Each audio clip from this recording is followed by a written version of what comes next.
The closed captioning also is slower to make it hard to keep up with what's going on. Thank you, delegate. I have a hearing impairment and I'm struggling to hear the delegates. Carney has broken a record. Welcome back to Moose and Loose. My name's David. Today, Carney is the best of, well, the worst. We also have the NDP completing their leadership review, Avi Lewis winning that, and all of the crazy wacko lefties coming out of the woodworks. The NDP convention is absolutely insane. Let's jump into this. Starting this one off, we got some new polling data coming from Abacus Data. Shreya Teest posting this here, 37% for the Conservatives, +2, 44% for the Liberals, -2, so a bit of movement there. We got Doug posting this one, 10 years of Trudeau Carney Liberals has led to decline of entrepreneurs starting businesses. Canada cannot continue on with this path of liberal economic destruction. We are looking at where are Canadian citizens starting their businesses. Back in 2016, it was 71% in Canada. Now it's 32%. No wonder everyone's going to America because there's no prosperity here. We're seeing that on all different fronts. We've got this one from the National Post. After being gaslit for years, suddenly we're told there's a business case for LNG. Trudeau said there's no business case, told the Japanese to buzz off. Now they're buying billions of dollars of LNG from America. This here saying this week, Minister Tim Hodgson said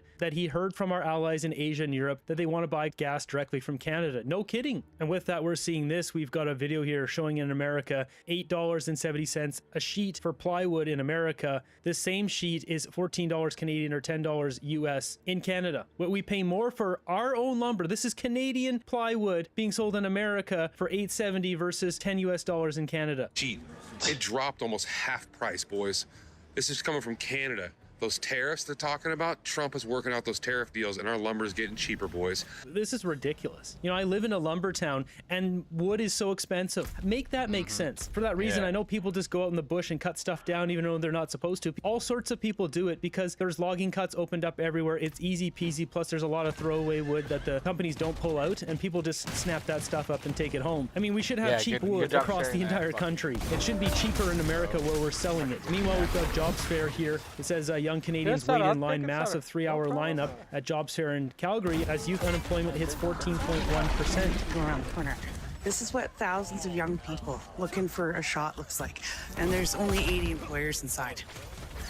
So it should actually be... This is what happens when you bring in too many people from South Asia. It destroys the futures of Canadians. That's what the Liberals have done. They've basically given the big middle finger to young Canadians' futures. And this is no offense, there's no shot at anyone from South Asia that came here looking for a better life. They were sold a lie from the Liberals, but this has now been at the detriment of Canadians having prosperity. Now, meanwhile, what's Carney up to? Well, he went down to visit, most likely, his daughter in Boston. Yeah, so taking the jet down there probably cost us $100-something thousand to go visit his daughter for a day. So she's going to Harvard University. So most likely this is what this is because there's no announcements, there's no press conference. This is all very secretive unless you look at his flight tracker here and we see he left Ottawa to Boston on March 28th and then Boston to Ottawa, then Ottawa to Hamilton. And just so you can see the receipts here, Mark Carney is married to Diana Fox Carney, who's an economist. They have 4 children. Their daughter, Cleo Carney, is a student at Harvard University. Harvard is just outside of Boston. So until the Liberals clear up why he was in Boston, I'm going to assume it is solely for the purpose of him spending $100,000+ to go see his daughter for one day. Why doesn't he fly her up to Ottawa? And what else is Carney up to? Well, he's at the Juno Awards because working's not a top priority. We've got Mark Miller here as well. Some smiling for the cameras. What a waste of time. And here's Carney, of course, having a big laugh. He loves this kind of stuff. Doesn't really like helping Canadians who are starving. Doesn't care about that. Here he is giving a speech.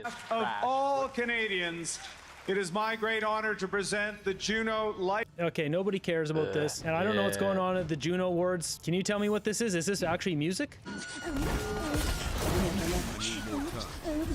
Yeah, that's not music. That just sounds like somebody hyperventilating. Moving ahead, Mark Carney breaking some records here. That's right. We've got question period attendance here after 1 year. Stephen Harper was 64%, Justin Trudeau 46%, and Mark Carney with an abysmal 29%. I believe this is the lowest in Canadian history of attendance of question period. Now, looking back throughout time, most of the long-term records didn't go based on the first year, but in general, they had him over their entire tenure as Prime Minister. And Paul Martin was around 45%, Jean Chrétien around 43%. And around the days of Brian Mulroney and before the 1990s, it was expected that the Prime Minister be in the House of Commons nearly every single day. So Mark Carney here, with the lowest attendance in Canadian history. As Michael Chong posting here, PMs are appointed, not elected in a Westminster system. They're accountable to the elected legislature. Carney wasn't elected on 25/3/14. If Carney doesn't attend Parliament, it's not possible for us, the elected House, to hold him accountable. And that's why he doesn't show up, because he knows he's got more conflicts of interest than all other prime ministers in Canadian history, and he's just trying to enrich himself and rip us off and ruin our lives, and that's why he doesn't show up to the House of Commons. Now, I don't think he's intentionally trying to ruin our lives. I think he just doesn't care that he's doing it because it's all about money to this guy. And so Global News, kudos to them putting this out here and writing a full article on this as Prime Minister Mark Carney makes question period a low priority. When he's in the House of Commons during the 45-minute question period, Mark Carney seems to enjoy himself. Well, it's never shown on TV cameras. The House of Commons personnel and not broadcasters control the visuals. Those in the galleries often see Carney smiling and joking with members of the opposition, including Conservative leader Pierre Poilievre. Judging by his grins and applause, Carney seems to be happy when someone on his side scores a debating point against an opponent. But enjoy it as he might, Carney is rarely in question period. So it goes on to point out here he's only been in there 29 times. That's a 29.2% attendance rate. You know, if you showed up to school for 29% of the time, you're going to fail. So Carney has failed. He's failed Canada. He's not failing Brookfield, though, that's for sure. And the reason for Carney not showing up at question period is, well, for stuff like this. Affordability is the best it's been in over a decade. That's a lie. That's not true. It's not the best it's been in a decade. He just openly lies all the time in the House of Commons. He should be fined $5,000 every single time he does it. I think we should have a higher penalty for the Prime Minister and all of the different leaders of all the parties if they lie. Prime Minister, it should be $10,000 or make it $20,000. Should be telling any lies as Prime Minister in the House of Commons. 20 grand. Boom. Do you think he would have said this if he knew that $20,000 was coming out of his bank account the second it left his lips? Affordability is the best it's been in over a decade. Jumping over to power and politics here. Interesting take here, talking about Carney pushing far to the right. The other problem, of course, for the NDP is that the Liberals under Justin Trudeau ate a lot of the party's lunch in terms of policy and where it stood on the spectrum. Now things have moved a little bit more to the right under Mark Carney, or a lot more, depending on who you talk to. So the question is there some room for renewal under whomever prevails as leader of the NDP? So we know who has prevailed. It's Avi Lewis. Here we've got Avi Lewis absolutely dominating the vote here. You know, my friend votes. Avi Lewis, 39,734 votes.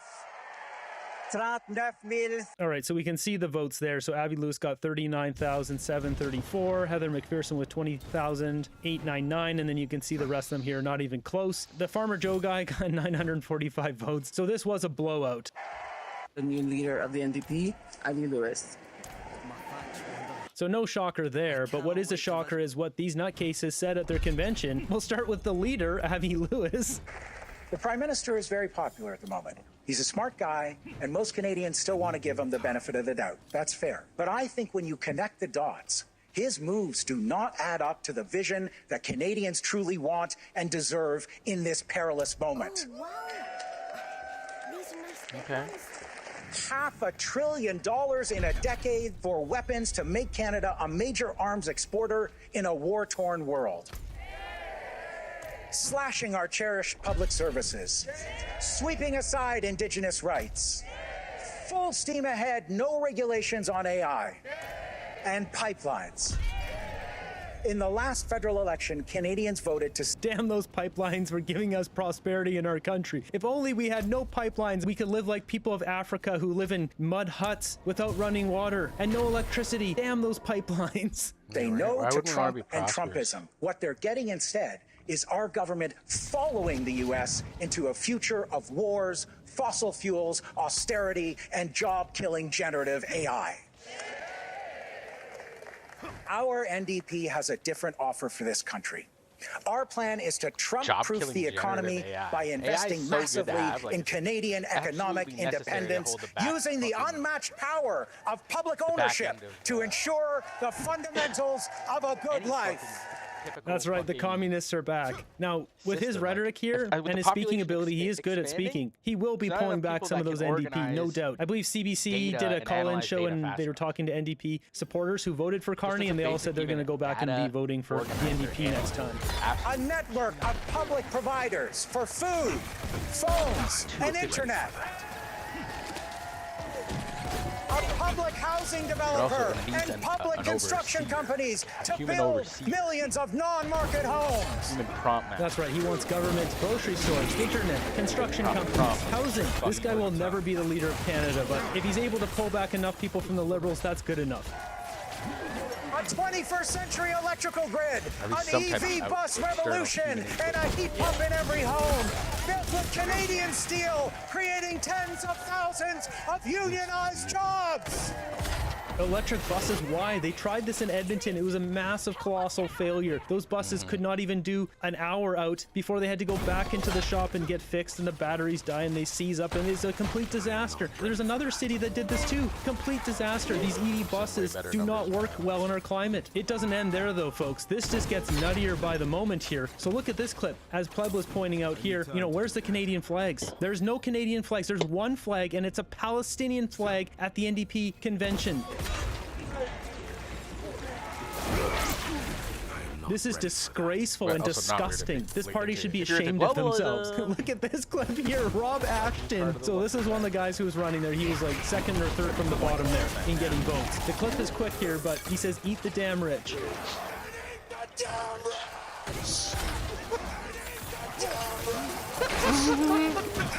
These guys, it's like clown college over here. As Kirk points out, federal NDP Eat the Damn Rich honored Jagmeet Singh, who owns multiple homes, loves expensive suits, Rolexes, and held Canada hostage while he could qualify for a pension. Not to mention he was driving a Maserati, then voted with their gender-fluid, anti-racial cards for silver spoon middle-aged white guy who went to private school and owns homes in some of the most expensive neighborhoods in Canada. You can't make this stuff up. For the party who is so anti-old white man, they just voted in an old white man. Here we got Wab Canoe taking some questions here. It gets a little spicy.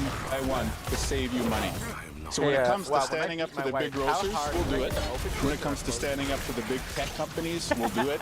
But most importantly, when it comes to putting cash back in your project, back in your pockets, we're doing it. But it's like the gas tax, which cut $1 billion. Which was the most important thing that a provincial government ever did in the history of Manitoba, because it gave power back to the middle class.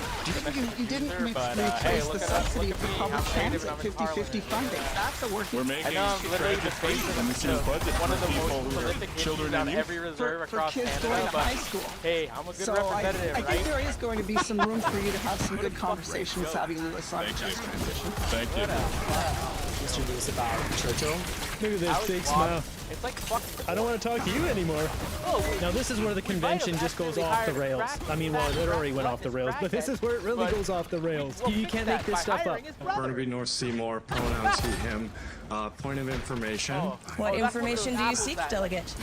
Can I ask an election about, or can I ask a question about executive elections to the chair? As I understand it, what more election results we have are going to be announced at the end of the day? I have a point of information for the elections committee. The elections committee has gone to do balloting and they're not available to answer your questions. Thank you, Chair. Sorry. Microphone 4, are you on a point? There's like an innate Point of order, Robert Alley, he, they. My understanding as an equity-seeking delegate is that these cards are to help the chair hear equity-seeking persons, and that we don't only hear from white male delegates. Now. So they have these equity cards. I don't know exactly what's going on there, but this became the big talking point of this entire thing is these equity cards that basically if you're a white man, then you're worth less in society, as we already currently experience it. They're just flaring this up big time at the NDP convention. Oh, this is my first convention, but so I could be wrong, but the reason for my concern is that yesterday during the housing resolution, after a white man spoke, someone at this mic waved their equity card only to give their speaking spot to a white man. Now, shame. What a bunch of losers. These people are so race-based, it's ugly. I thought they're supposed to treat everyone the same. They absolutely hate white males. That white man being a leadership delegate, notwithstanding, I had lined up for a long time to discuss the housing resolution, like many others, including my fellow delegate, Akua. I just want us as a body to understand the spirit of these cards cards because we are a party governed by processes and not by any sort of shock doctrine. Trim the literal and figurative fat. Like I said before, it's my first convention, but I can tell tensions are high with the leadership contest, and I just want us to make sure that we remember our values that brought us here. Thank you very much. Merci beaucoup. These people are unbelievable. Microphone 2, are you on this resolution? Yes. Microphone 2, please. Disgusting. Nice hair job. My name is Mastura Tasneem. My pronouns are she, they. I'm from Ontario. Hello, bonjour. As we conduct this convention today and the past 2 days, right? Of course, there's some buffoons in the crowd here with masks on. Now there's discussions of 10,000 American men and women being sent to Iran, being deployed just to be part of this bloodbath.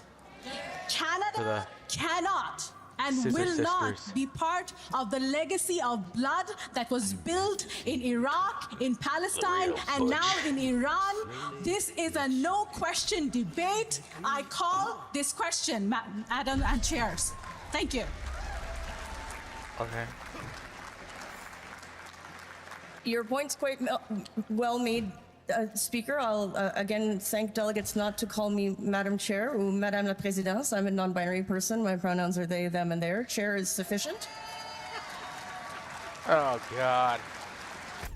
You can't make this stuff up. They fight amongst each other so much. This is why this is not a serious party. They can't even get on board of what their policies are, how they're supposed to be addressing each other. It's like a hodgepodge mix of nutcases here. And with regret, you've spoken to the resolution. It's not open to you to also call the question. If the question is the will of the House, someone else must call it because we heard from you in substantive debate. Okay, I was not aware. Weird rule. Weird rule, but we know you don't. You guys don't read them coming into the country. I think the New Democrats have chosen a leader who is very high risk, very high, could possibly reward relative to Jagmeet Singh, but I think their ceiling is still very low. And I think Mark Carney is one of the luckiest political leaders that we've seen in this country in a long time.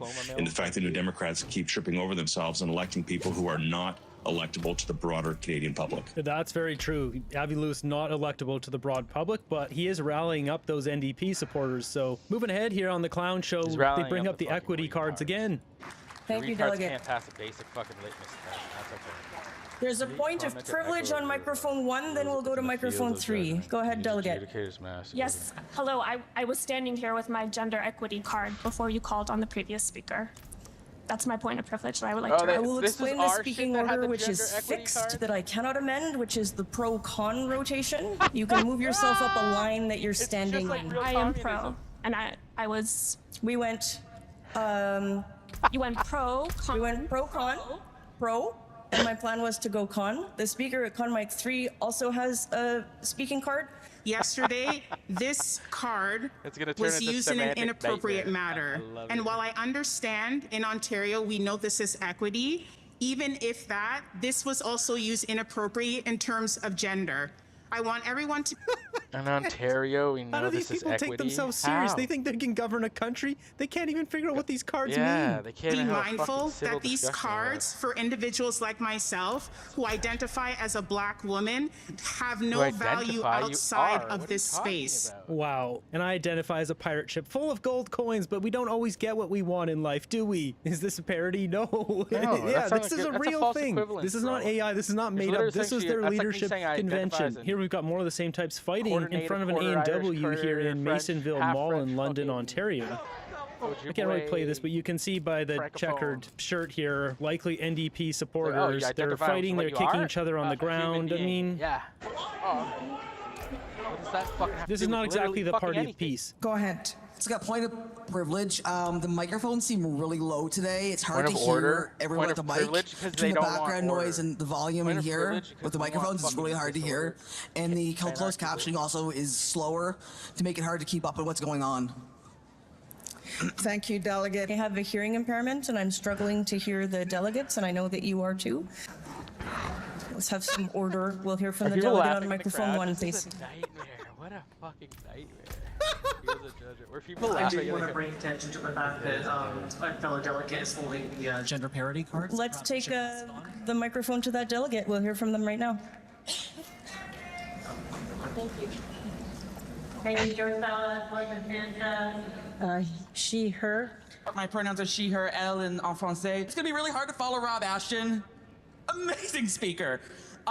We are a working class party. I think most of us in this room are behind that, and while we can debate on the specific words and who is and isn't included, I think our Constitution needs to recognize that. And I also recognize there is, I'm sorry, I'm speaking way too fast. Let me slow down for the closed captioning. I'm so sorry, I get excited. Okay, the NDB convention really seems like a group of extras who didn't make it in major roles in Star Trek. It's a point of privilege. The closed captions for this convention are running between 6 and 10 seconds behind. Holy So it's fuck. just a request for the chairpersons to be aware. This is a request to replace the when you fucking move to AI, a vote, bro. I'm still reading the debate. Dude, that's so what if we breaks could my just heart take the a little most, on top pause, of, that like, would be appreciated. babies dying, Okay. starving, and Yes, bonjour, hi. My name is Parker Tian. I'm representing Vancouver Quadra. Just to reply my Francophone comrades' prior point of privilege earlier, as you can see, I do have one of the translating device. However, I'd like to raise this to the chair's concern that the sign-out process for this device is not necessarily the best because it requires you to fill the form and give a piece What is this? Why are they bringing this up in front of everyone? of your ID, and most people don't even know where to get it, which is behind the registration page. This is so dumb. So shout out to Alex Zoltan here for clipping this stuff. It's unbearable listening to hours of this stuff just for these clips. People are torturing themselves with semantics. And they like it. Like, these are my people, this is my music. It's like all lemon. It's like a lemon grab. Losing it. Let's start with feral lefties abusing hard-working ICE agents, calling these men of colour foot soldiers of a fascist regime. The reaction from the agents is perfect. Not generating the shit I should be generating. You guys are the foot soldiers of a fascist regime, right? Is that not what it is? Is that funny? Is that funny? Yeah, it is pretty funny because you're ridiculous. And have you noticed that ICE agents tend to be far more diverse than the lefty losers abusing them, who are almost always white? Interesting, isn't it?